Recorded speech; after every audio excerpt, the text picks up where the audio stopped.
All right, today we've got the Bacon Bike number 1 or 1967 Triumph Tiger Cub on the stand.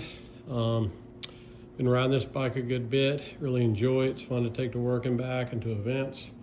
But we have a pretty heavy duty oil leak coming out down here. It looks like those two tubes that are airplane wired on there, they're clear.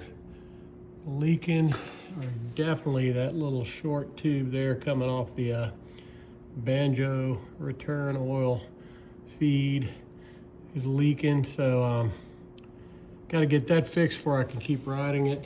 So that is the plan today, is to buckle up those things, take the old off, put the new on, and get this bike rideable again.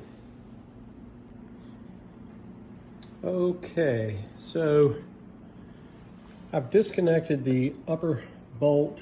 It is a pass-through bolt with a couple of spacers on the top, and the bottom bolt is another pass-through bolt with a center spacer. You can't really see very well, but I bought some 3/16 line, not for all of them, but because there's 3 passages coming out of this oil tank. There's a good dent there.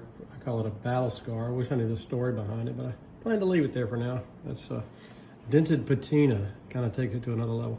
But back to the tank. I'm going to pause this for a second, and we're going to flip over to another tank that I have that's disconnected and show you the 3 input outputs coming out of the bottom of the tank so we can kind of see what we're doing, because you will need 2 sizes of fuel line to make this repair. Right there, you'll see that little short one. That's a 3/16 coming out of the Banjo feed line that kind of runs up there. And then the other 2, these are clear on here right now. There's one pumping in and one pulling out. I maybe not be saying the right terminology, pump and pull, but those are 1/4 inch. And I've gotten a lot of advice on this. Some people have said it's all 1/4 inch. Some people have said it's all 3/16. Somebody even told me to start with 5/16. And there's no way everybody's right. So I've got some 1/4 inch for these 2 lines, and I've got 3/16 for the little Banjo feed line. And in the manual, I don't see any hose clamps or any kind of fittings holding them on there.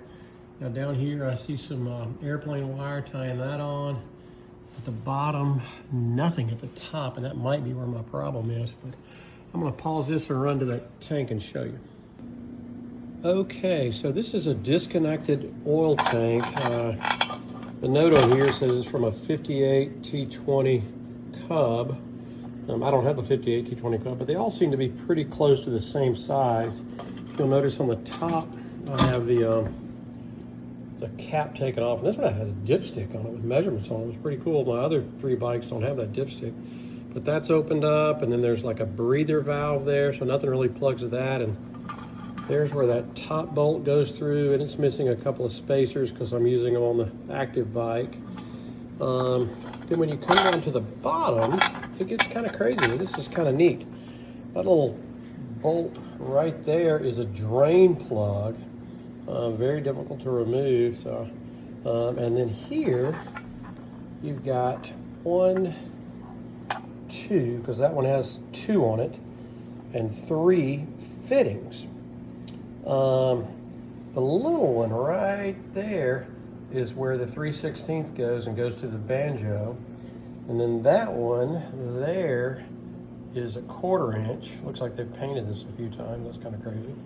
And that one is also a 1/4 inch. So I pulled those off and cleaned them up on my wire wheel. I did not clean the tank.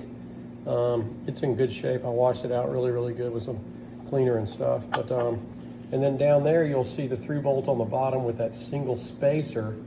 And this one's kind of neat. This one's got all kind of extra, looks like some custom-made brackets for something. So they might have been pulling this down further or higher. I'm not really sure, but I've kind of used some parts off of this one, but I think it's a good thing to use in the video to kind of show you the 3 input outputs, 1, 2, 3 right there. And again, the 2 shooting down I'm calling them 1/4-inch hose needed there, and I'm using a 1/4-inch braided or reinforced fuel line. And that little one popping out by its size, I'm using a 3/16 braided or reinforced fuel line. If I'm doing it wrong, y'all tell me, but this has really been an education. I'm enjoying this project, and I've replaced all the hoses on one of the Bacon bikes, and now I'm about to do it on the second. And then when I get the third going, I'll do it all on it. Let's see where we go next. Okay, so I put an oil collection tank beneath here because there's no real easy, clean way to do this. When you start taking these hoses off, the oil's going to flow. So I've got that down there, and I'm about to pull this Banjo fuel line or oil line off and replace it. Well, I sure messed up. You can see where I'm pointing. I was moving the tank and I folded and bent that line on the Banjo oil line. Golly, crimped it, ruined it. So now I'm gonna have to find another one of those. Ugh. All right, so here are the 3 hoses I replaced. The little one up there, the 2 going down there. Thought I did okay, and I was really proud of my work. And this is on Bacon bike number 2, the Triumph Tiger Mountain Cub 1964. And then my expert friend George came over and helped me replace the ones on Bacon bike number 1.